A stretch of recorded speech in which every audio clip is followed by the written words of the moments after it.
Hi guys, this is Sam and welcome to Logic. In today's pronunciation video, I want to talk about different ways of pronouncing the letter T in English. More specifically, I want to focus on the glottal stop. I originally shot this video as a single one, but while I was editing it, I realised it was far too long and I was giving you far too much information. So I then decided to split it into two. Today we're going to look at the strict rules of how to pronounce the glottal stop and when. And next week we will see how we can tweak these rules based on the accent that we want to adopt. Then I will be making at least one more video about different ways of pronouncing T in English. So for now, please don't forget to like this video and subscribe to my channel, and let's get started. Today I will be using some technical terminology, all of which you can find over here. The most common sound given by the letter T is the sound which is a voiceless alveolar plosive. Voiceless means that there is no vibration in your vocal cords. So if you say t, t, you will feel potentially your Adam's apple pushing forward, but no vibration from the vocal cords, as opposed to d, d, d, where you will feel a lot of vibration. Alveolar means that your tongue tip touches the alveolar ridge, which is the area just above where your upper teeth join the gum here. So the tongue goes t, t, t. Plosive means that the tongue against the alveolar ridge blocks the airflow completely, and you will get a sort of explosion when you release the tongue. So if you try and keep your tongue against the alveolar ridge when you say t, you will get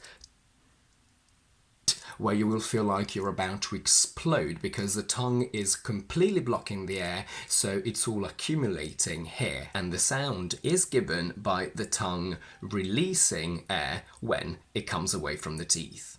The sound T is aspirated at the beginning of a word or at the beginning of a stressed syllable.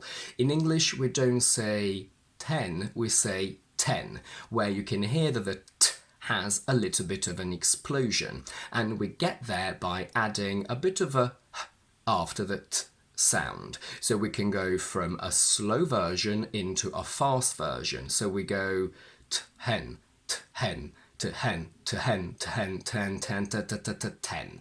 Technically, in words like better and about, that sound shouldn't be aspirated because it doesn't come at the beginning of a word or of a stressed syllable, but in English that sound is always more aspirated than it would be in other languages that don't aspirate at all. So we do end up saying better about. But in the combination ST at the beginning of a word, we don't aspirate T. We don't say stop, we say stop, sting, staunch. The sound T is physically very demanding to produce, and since we're very lazy in English when we speak, we've come up with ways around having to pronounce it all the time. Although there are some exceptions that we will look at in a minute, the general and original pure rule goes that we pronounce T at the beginning of a word, top, before a vowel, better, and at the end of a word, about. But again, because we're lazy, our mouths are simply not programmed to produce the T sound in the combination T and consonant. It's far too hard for us. So when that combination occurs, we use a glottal stop.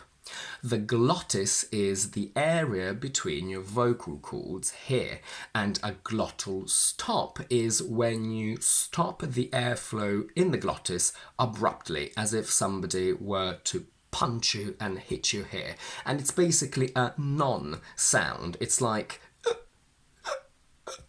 and even less so without the little sound coming out. Let's put the words that and girl together.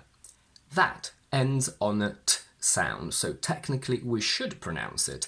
But in connected speech, so when we speak and merge everything together, now we have the sound t is followed by the consonant g. And in English, we simply can't say tg. We're not programmed to do that. So we can't say that girl, but we say that girl.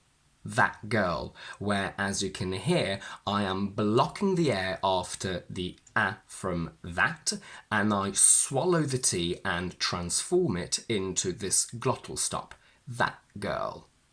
Make sure you don't cheat and remove both t and the glottal stop completely, because if you say correctly with the glottal stop, you get that girl.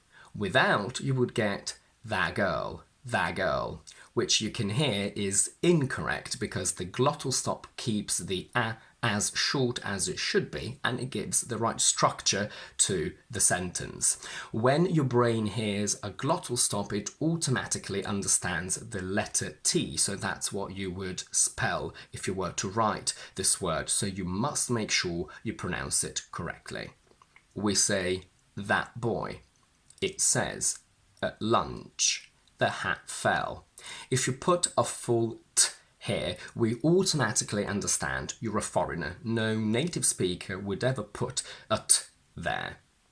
When a word ends in t and the following one starts with another t, we usually merge them together without a glottal stop. So I would say, I went to school, rather than I went to school. Now, it's very important that you don't make the glottal stop too strong. Remember, we use it only because we're lazy. So if you said that girl, that would be too much. And actually, you might as well just say t in that case.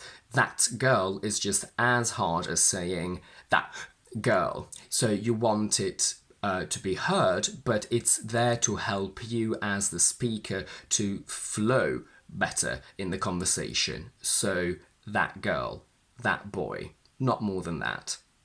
The glottal stop that we're studying now doesn't actually appear in American English that much because instead of saying t, they usually transform it into a d anyway, so this applies specifically to British English.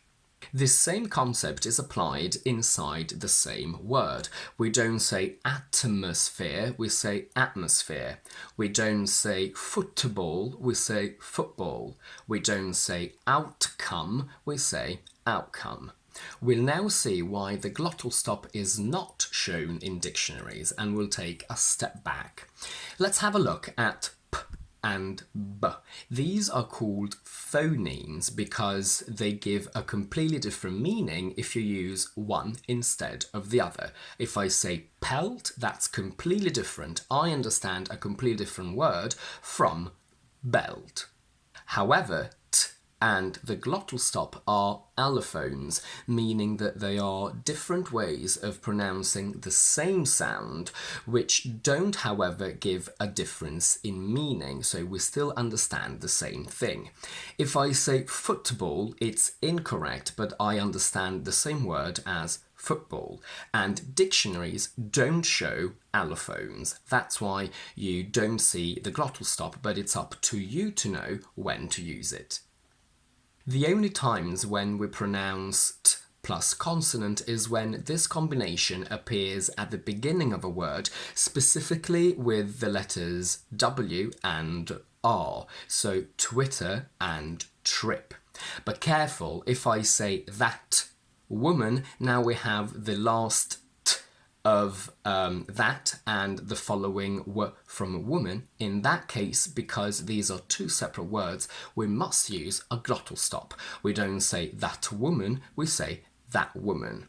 We don't say that rake, we say that rake. We pronounce t in consonant clusters, street, and when it's preceded by a voiceless consonant. For example, in fast, faster, act, where s and k are voiceless. And that's it for today, but before we go, I just wanted to say that although the glottal stop may sound very difficult to you as a non-native speaker, it's actually there to help you. So once you start incorporating it into your speech, it will be hard at first, but once you get the hang of it, you will never be able to go back to saying that girl or that boy. Your brain and mouth will only be able to say that girl, that boy, which is exactly what you want. If you like this video, please don't forget to give it a thumbs up, to subscribe to my channel down below, and do let me know in the comments if you've ever thought or heard about the glottal stop and if you have it in your language as well. In the meantime, I will see you on Thursday and Monday with my quick vocabulary videos, and on Tuesday with my next explanation one.